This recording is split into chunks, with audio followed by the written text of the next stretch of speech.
You ever have one of those days where you think, well, at least it can't get any worse, and the universe immediately takes that as a personal challenge? Yeah. That was my Christmas Eve. I was sitting alone in my apartment, eating cold takeout and scrolling through Instagram like some masochistic ritual. Every post was another blow.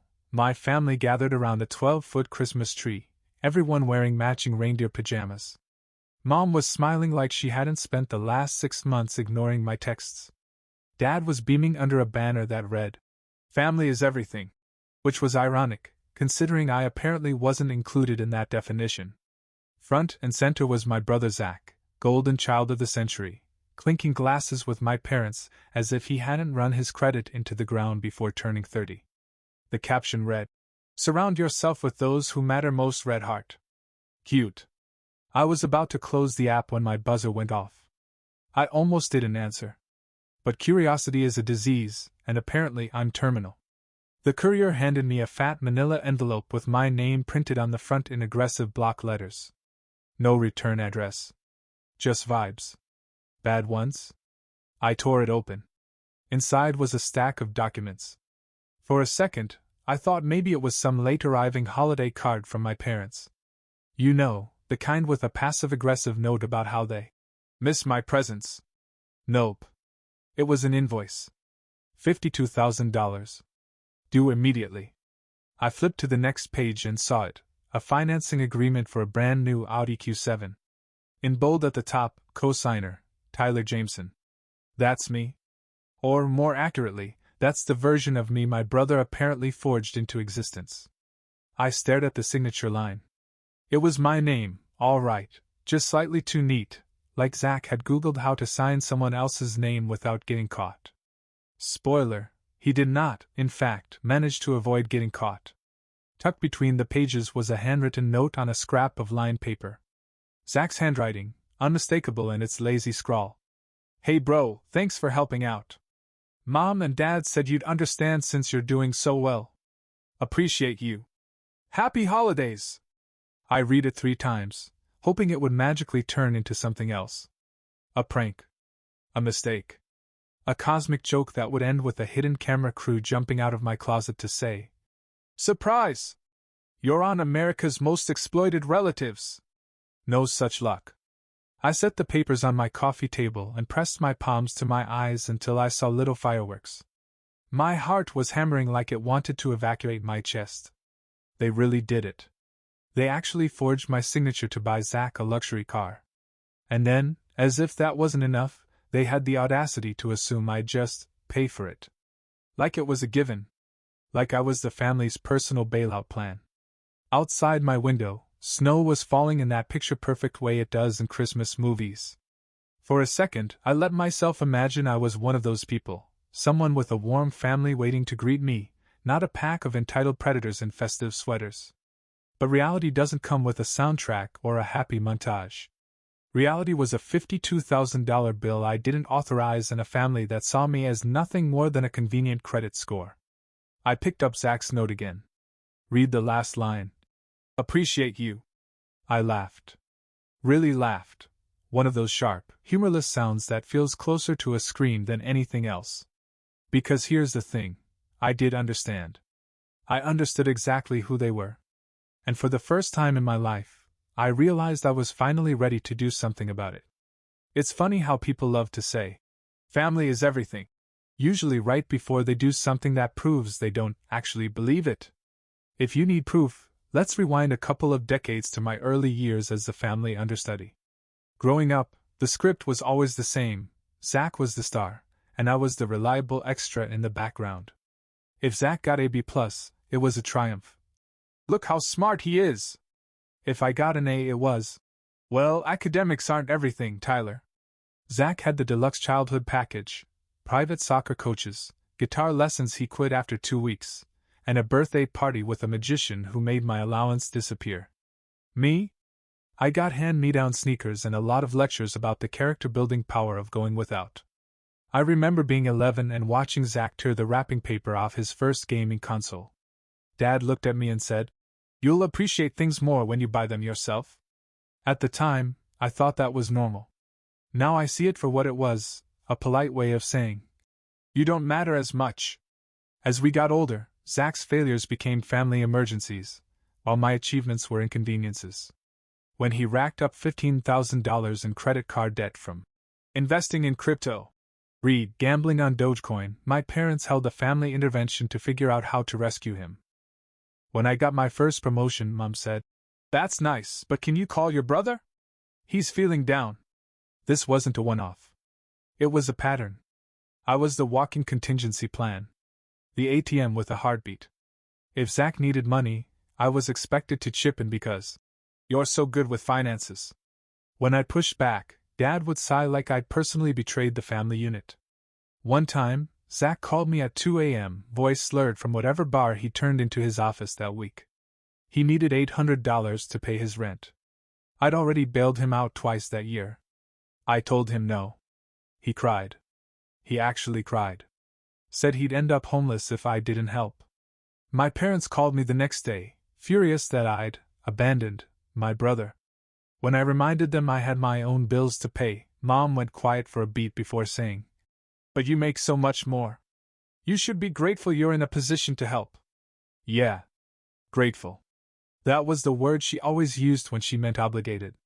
I wish I could say I had some big epiphany right then. That I stood up for myself and slammed the phone down. But the truth is, I transferred the money. Because back then, I still believed that if I just did enough, helped enough, gave enough, they'd see me as something more than a fallback plan. Fast forward a few years. Zach's bad decisions just kept getting bigger. There was the Bali vacation he charged to a credit card he'd already maxed out. The wellness app he launched that never made it past the prototype stage. The $4,000 leather jacket he insisted was an investment in his personal brand. Every time, my parents swooped in with excuses. "He's just finding himself. He has a creative spirit." Meanwhile, I was expected to show up with my checkbook and a smile. And when I didn't, they called me selfish, ungrateful, cold. I don't know when exactly the resentment started calcifying inside me. Maybe it was the day I realized Zach would always be the priority, no matter how many times he screwed up. Maybe it was every time my parents bragged about my stable job but never once asked if I was happy. Or maybe it was when I caught myself writing out another check for a debt I didn't create, just to avoid the guilt trip. Because here's the truth no one likes to admit: being the responsible one doesn't make you respected. It just makes you convenient. So when that $52,000 invoice arrived, I didn't just see a car I never bought. I saw every time I'd been told to be grateful, every time I'd been shamed for saying no, every time I'd been reminded that my worth was measured by how much I could give. And for the first time in my life, I felt something besides guilt. I felt done. A week after the invoice, I thought maybe, just maybe, the universe would give me a reprieve. Like I'd hit my quota of absurdity for the month. You'd think so, right? Turns out, the universe has a sixth sense of humor. It was the morning of December 26th. I woke up to a string of notifications lighting up my phone. I tried to ignore them, but curiosity won out, like always. The first thing I saw was my mother's Facebook post, a carousel of Christmas photos. My family clustered around a fireplace that looked like it had been ripped straight from a lifestyle magazine. Everyone wore matching red pajamas with "The Jameson Crew" embroidered on the chest. Cute. All smiling, like they hadn't spent the last year treating me like a walking Venmo balance. There was Zach, front and center, holding a gift bag from some luxury brand he probably can't pronounce. Dad was carving a massive roast, looking smug as ever. Mom's caption: "Surround yourself with love this season. Family is everything." I scrolled through the pictures in a daze, waiting for some sign that maybe, just maybe, I'd been invited. That my absence was a misunderstanding. Maybe my invite had gotten lost, or stuck in the mail, or hidden behind Zach's overdue credit card statements. But no. There was no empty chair with my name on it. No mention of me at all. I called Mom, heart thumping like I was about to audition for a part one already knew I wouldn't get. She picked up on the third ring, her voice bright and brittle. "Tyler! Merry Christmas!" I took a breath. "Hey. Just wondering if you guys did something yesterday. I saw some photos." Silence. A soft exhale. "Oh. Well, we thought you'd be busy. Busy with what? She paused, just long enough for me to hear the lie forming. You know how Zach gets when he feels overshadowed. There it was. The truth, wrapped in a bow of polite deflection. They hadn't invited me because my presence made Zach feel insecure. You didn't think I'd want to see you all? I asked, my voice doing that tight, brittle thing it does when I'm trying not to shout. It's complicated, she said. We didn't want any tension. You understand? No, I said quietly. I don't. I hung up before she could add anything else. I set my phone on the counter and stared at it, half waiting for it to ring again. It didn't. Instead, an hour later, I got a text from Zach. It was almost impressive how he managed to be both dismissive and entitled in a single sentence. Hey man, sorry you missed the party. Anyway, could you chip in $300 for Mom's gift? We all split it. I stared at the message until my eyes blurred. Then I laughed. A short, humorless bark that bounced off the walls of my empty kitchen. Of course. Of course they hadn't invited me. Of course they still wanted my money.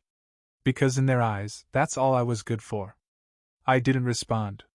2 hours later, my phone lit up again. This time, it was Aunt Lisa. The only person in my family who ever seemed to see through the performance. She didn't bother with small talk. Honey, I'm so sorry. I thought you knew. Knew what? I asked. The party. They planned it months ago. Your mom said it was better if it was just immediate family. I swallowed. That's what she said? She said you'd understand, Aunt Lisa said quietly. And that you were difficult lately. Difficult. That was rich, considering I'd spent my entire adult life making things easy for them. Thanks for telling me. I managed. You deserve better, Tyler, she said. You always have. After we hung up, I sat there in the half-dark, phone still clutched in my hand. My chest felt hollow in that way it does when you realize something you've been trying not to admit. It wasn't just the invoice. Or the party. Or Zach's smug texts. It was everything. All the years of being tolerated rather than loved. Valued only for what I could provide. I used to think if I just kept giving, more time, more money, more understanding, they'd eventually see me as more than the backup plan. That they'd look at me the way they looked at Zach, with something approaching respect. But as I sat there in my quiet apartment, scrolling past their smiling faces, I understood something with a clarity so sharp it almost hurt. They were never going to see me any other way. And maybe it was time I stopped trying. The next morning, I woke up to the same question looping in my brain like a broken record. What are you going to do about it? Because if there's one thing my family taught me, it's that silence is the only approval they actually care about. If you don't push back, they'll just keep taking your time, your money, your dignity, until there's nothing left. And for years I let them. I let them guilt me. I let them frame me as selfish whenever I tried to set a boundary. I let them treat me like a second-string player in the championship game of Zach's life. But not this time. The first thing I did was decline their invitation to the annual New Year's Day brunch. You know, the one they sent at 2 a.m. via group text, as if that somehow made up for not inviting me to Christmas. The message was so tone-deaf, it was almost art. Hey Ty! Hope you're having a restful holiday. We'd love to see you for brunch, just family, nothing fancy, red heart. Right. Just family. The same family that left me out of their matching pajamas photo op. I didn't bother crafting a diplomatic reply. I just typed. Thanks, but I won't be joining. No explanation. No apology. Just a clean, polite no. The second thing I did was block Zach's number. I was tired of the constant drip feed of entitlement disguised as banter. If he needed someone to cover his next big idea, he'd have to look elsewhere. Maybe he could crowdfund his ego this time. And then, because I knew I couldn't spend another day alone in that apartment replaying every slight like a highlight reel, I called my friend Mark. Mark is the kind of friend who never made me feel like I had to audition for basic decency. The kind of friend who once drove across town at 3 a.m. because I texted, I don't want to be alone right now. Hey, I said when he picked up. My voice sounded hoarse. Got room for one more at your New Year's thing? Tyler, he said without missing a beat. You have a permanent reservation. So on New Year's Eve, I packed a small bag, turned off my phone, and drove across town. When I walked into Mark's parents' house, I was met with the smell of chili simmering on the stove, and the easy warmth of people who didn't expect me to be anything other than myself. Mark's dad clapped me on the back like I'd just scored the winning goal in a game I didn't even know I was playing. His mom handed me a mug of mulled cider and said, "We're glad you're here." And she meant it. No hidden agenda. No subtext. Just simple, unqualified welcome.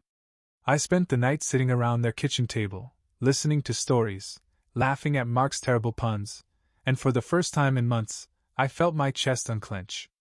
At midnight, we gathered in the living room to toast the new year. Mark's dad raised his glass and said, "To family, both born and chosen." Everyone clinked glasses. I just stood there, blinking fast so nobody could see my eyes watering. Because in that moment, I realized something I should have understood years ago. Love doesn't come with invoices. It doesn't require you to bankrupt yourself emotionally, or literally, to earn a seat at the table. After the toast, Mark pulled me aside and said, "You know you don't owe them anything, right?" I nodded, but I don't think I really believed it until that night. When I finally went to bed in their guest room, on sheets that smelled like fabric softener, and something vaguely comforting, I felt a quiet resolve settle in my bones. No more excuses. No more half measures. If my family was going to treat me like a wallet with a name attached, then it was time to show them exactly how empty that wallet could be when I finally stopped playing along. The next morning, as sunlight pooled across the hardwood floor, I sipped my coffee and thought about all the times I'd convinced myself I was obligated to keep showing up for people who never showed up for me. And for the first time, I understood that walking away isn't selfish. It's survival. If you've never tried to cut off an entitled family member, let me save you some suspense. They don't take it well. I thought ignoring the New Year's brunch would be a quiet signal. You know, a subtle, dignified way of saying, "I'm not doing this anymore." Turns out, subtlety was wasted on people who needed an engraved plaque to understand basic boundaries. It started with a voicemail from Dad. His voice was calm in that patronizing way he used when I was a kid who'd asked for something unreasonable, like equal treatment. "Tyler, your mother and I are concerned. We saw you didn't respond to Zach's text about the car. This is a family matter, and you're making it unnecessarily complicated. Call us back." Right. I was making it complicated, by refusing to pay for a car I never agreed to co-sign. I didn't call back. 2 hours later, Zach's number popped up. I watched the screen vibrate across the counter like it was trying to crawl away in shame. I let it go to voicemail. Then came the texts. "Zach. Dude, this is messed up. Mom said you were being chill about it." Zach. "It's not that big of a deal." Zach. "Seriously, just handle it. You make 6 figures." Zach. "Don't be an ass." I set the phone down. Made lunch. Tried to pretend the buzzing notifications weren't eroding my sanity one dopamine-depleting ding at a time. That evening, I finally called my father. I figured if they were going to keep badgering me, I might as well get it over with. He picked up immediately. "Tyler." "Dad?" I said. My voice came out steadier than I felt. "I got the invoice. You know I didn't co-sign that loan." He sighed, like I just confessed to failing a math test. "Your mother signed on your behalf." For a second, I thought I'd misheard. "Excuse me?" "She signed your name," he repeated, as if this were a perfectly reasonable family errand, like borrowing a cup of sugar or committing fraud.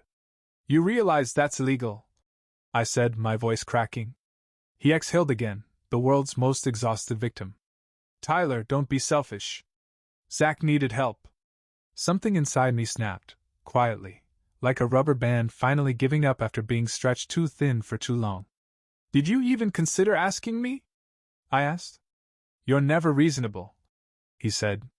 "You would have just said no." "Yeah," I said, my throat tight. "I would have." That seemed to end the conversation. He hung up without another word. An hour later, Zach tried again.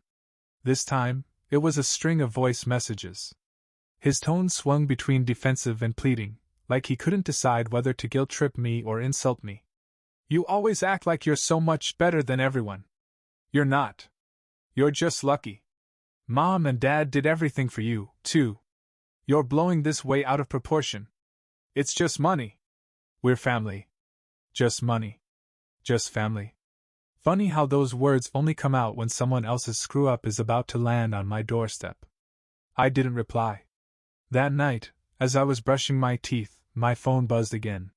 A security alert from my bank. Suspicious login attempt detected. I froze. My toothbrush still in my mouth, foam dripping onto my t-shirt. I logged in, heart thudding. Someone had tried to access my savings account using an unrecognized device. I didn't have to guess who it was. The old laptop I'd left in my parents' garage, the one I'd used to file my taxes before I finally got smart enough to lock everything behind two-factor authentication. I changed every password I had. Bank, email, credit monitoring. Set up fraud alerts with all 3 bureaus. By the time I finished, it was past midnight. I was exhausted, shaking with that special kind of adrenaline that only comes from realizing your own family is willing to steal from you without blinking.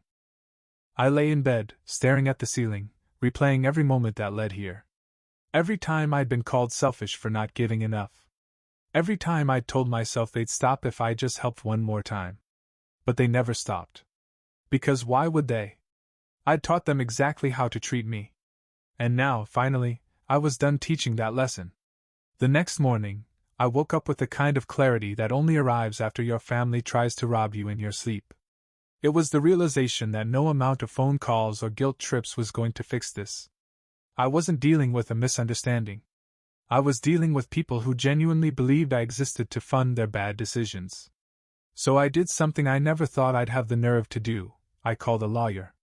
Her name was Marissa, sharp, no nonsense, the kind of voice that made me sit up straighter even though we were talking over speakerphone. After I explained everything, the forged signature, the invoice, the attempted account hack, she let out a low whistle. Mr. Jameson, she said, what you're describing isn't just a family dispute. It's identity theft and fraud. Hearing her say it out loud made it real in a way I hadn't been ready for. She continued, if you want to pursue this, we can start the process of having the loan removed from your credit. You also have grounds to press charges. I rubbed my temple. Press charges. Against my own brother and parents. She didn't flinch. It's your decision. But let me be clear, doing nothing is the same as giving them permission to do it again. That sentence settled in my chest like a stone. I told her I'd call back. I spent the afternoon pacing my living room. Every few minutes, I'd catch myself looking at old photos on the shelves, pictures of birthdays, graduations, holidays that felt real at the time.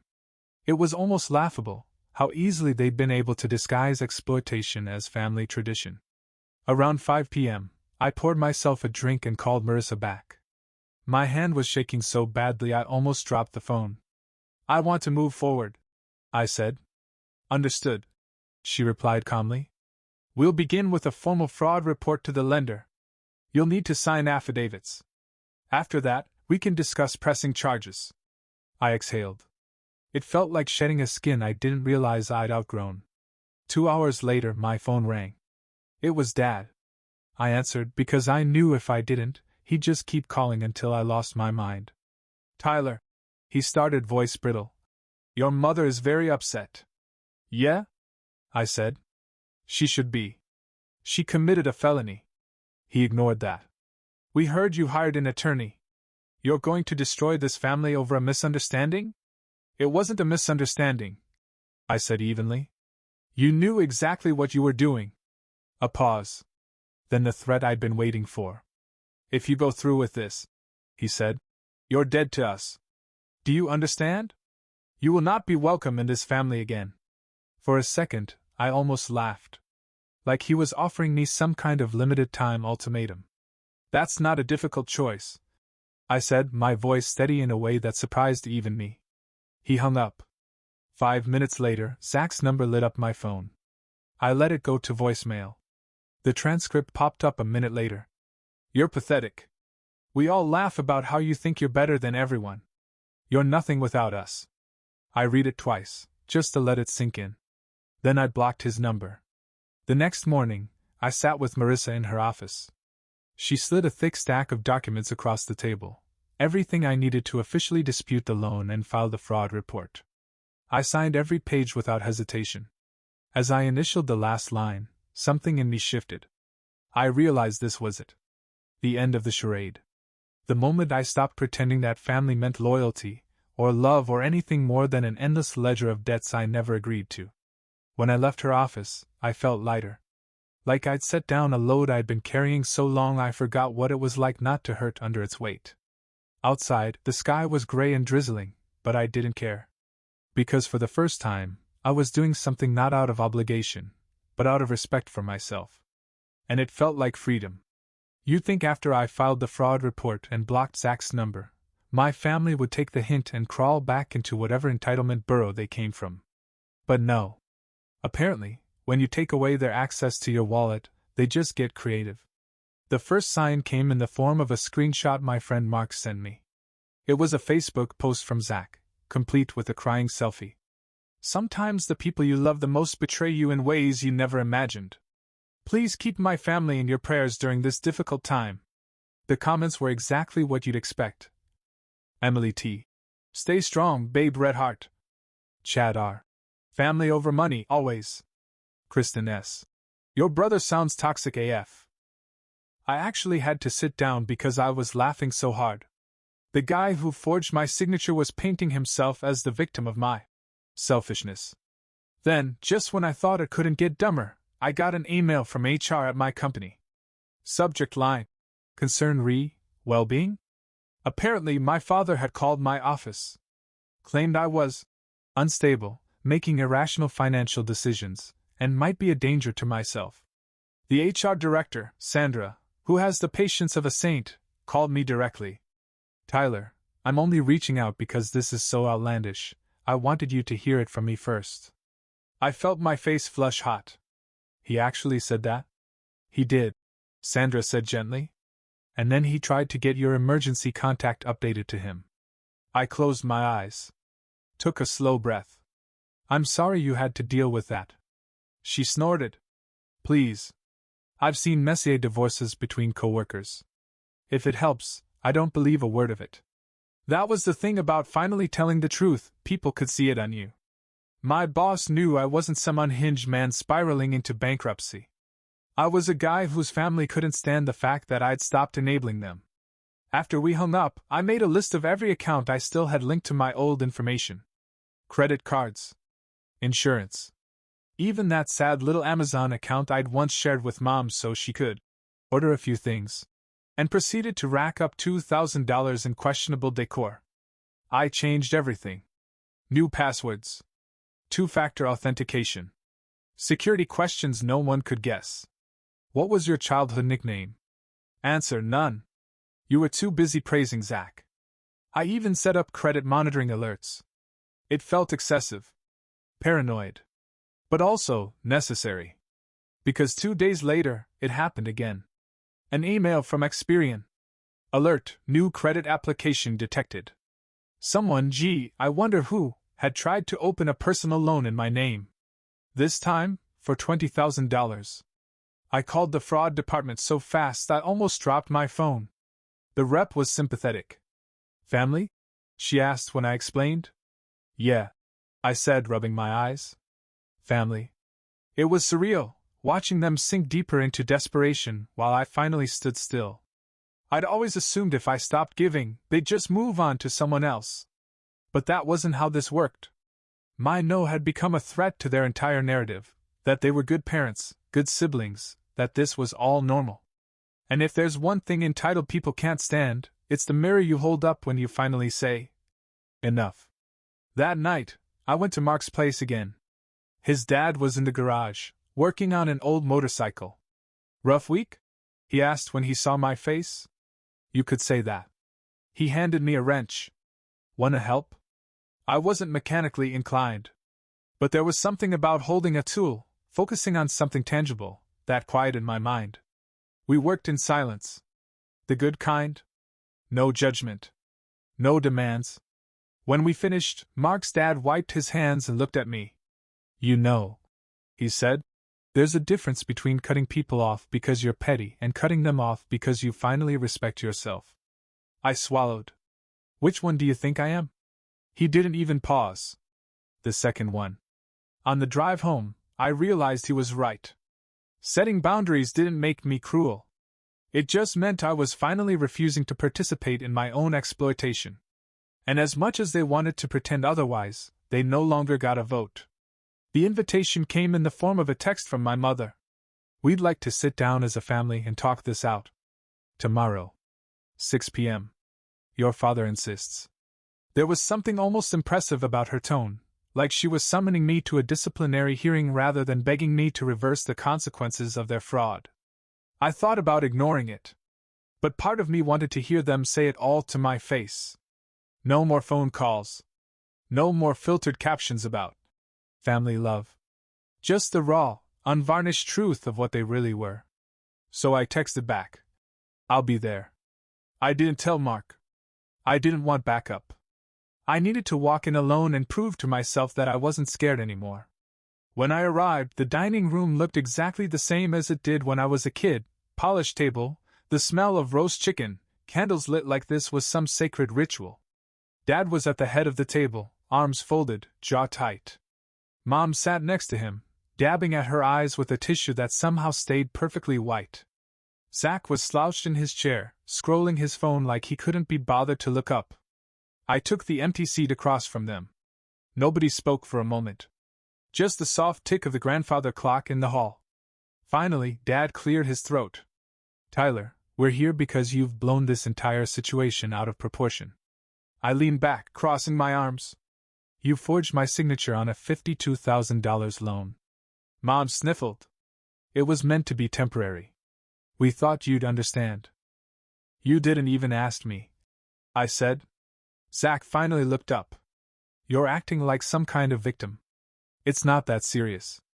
You make enough to cover it. I stared at him. And that makes it okay?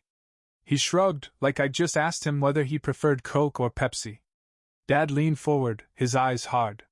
This is your family. Family helps each other. You're the only one making this ugly.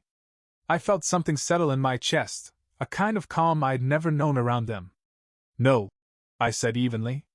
I'm the only one telling the truth. Mom's voice wavered.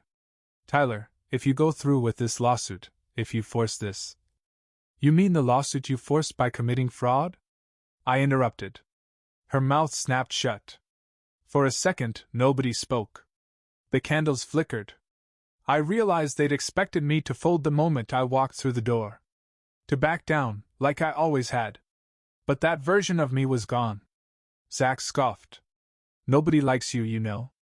You think you're so much better because you have a good job? You're pathetic. I smiled. A small, genuine smile that felt almost warm. That's the most honest thing you've ever said to me.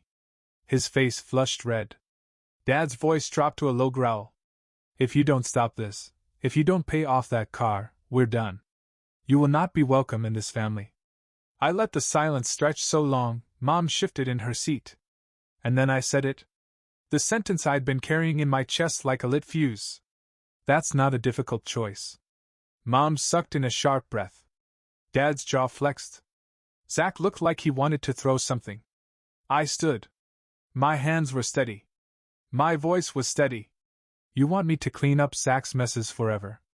You want me to pretend this is normal. But it isn't. And I'm done. I turned to leave. My palm was already on the doorframe when I paused. I glanced back over my shoulder. Tell Zach to buy a car he can actually afford next time. And then I walked out into the cold night air, feeling lighter than I had in years. The next week was quieter than I expected. No calls. No texts. Just a sudden, hollow silence where their demands used to be. Marissa called to tell me the bank approved my fraud claim. The debt was wiped clean. A settlement was negotiated, my legal fees covered, and all communication now had to go through her. No more threats. No more guilt. Just a clean, final line drawn in the sand. Zach tried to save face on social media. A vague post about some people turning their back on family. I didn't even care enough to read the comments. Instead, I spent the holidays with Mark's family, ate too much food, laughed until my stomach hurt, sat around their tree as Mark's dad lifted a glass and said, "To choosing self-respect." For the first time, I raised my own glass without hesitation. Because maybe that's what real family is, the people who never ask you to set yourself on fire just to keep them warm. And as the year ended, I realized I wasn't grieving what I'd lost. I was celebrating what I'd finally chosen.